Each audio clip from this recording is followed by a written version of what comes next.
I am from the place I affectionately call the hood, the ghetto, the projects in Northwest Florida.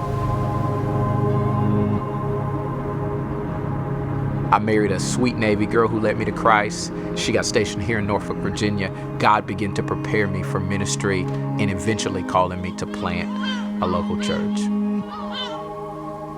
One of the things that I've valued and appreciated about Four Oaks Church in Tallahassee is that our congregations allow us to reach different parts of the city.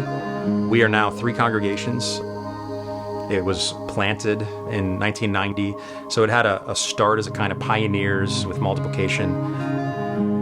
We believe that things that are most valuable usually go slowly over the course of time. We want to do a few simple things well for decade after decade after decade, and then trust that God does things in the midst of all that.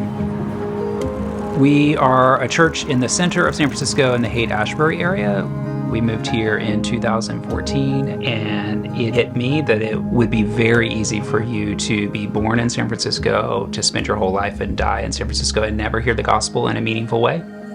And a lot of people who are kind of aimless, and so we just seek to be a home for them spiritually and materially for however long they're here. When you're in a city that's so transient, to have a church that has a regular rhythm of life together, that provides a sense of safety.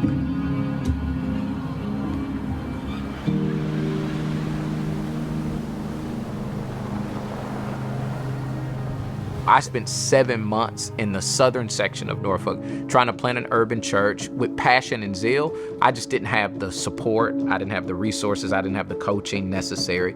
I knew I needed some people who understood me, who understood our context, who were doing culturally relevant ministry that was faithful to the scriptures.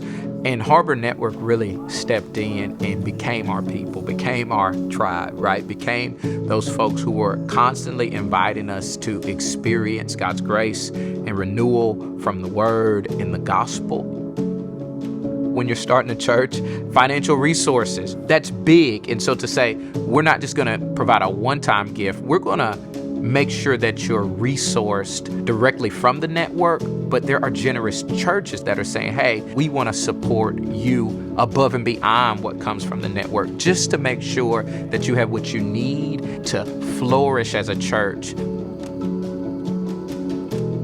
The major pillars that led us to want to partner with Harbor was a clarity of doctrine, and we wanted someone who would keep the things that we were most committed to at the forefront. If we had not had strategists, people from the network who had made many of the mistakes and had some successes, to come and keep mission at the front and to help us to figure out a model that would work, I don't know that our organization would have been healthy enough to continue planting the way that we've been able to plant. That press on the long haul and the soul care and health of pastors and leaders and the people of the church is a major DNA factor of the network, and I think it's one of its best assets. There have been unique seasons where we really needed support, particularly in our family life when we're really trying to discern if we should continue in church planting. And Harbor was gracious, helped us ask hard questions, answer those with us, just provided a lot of care.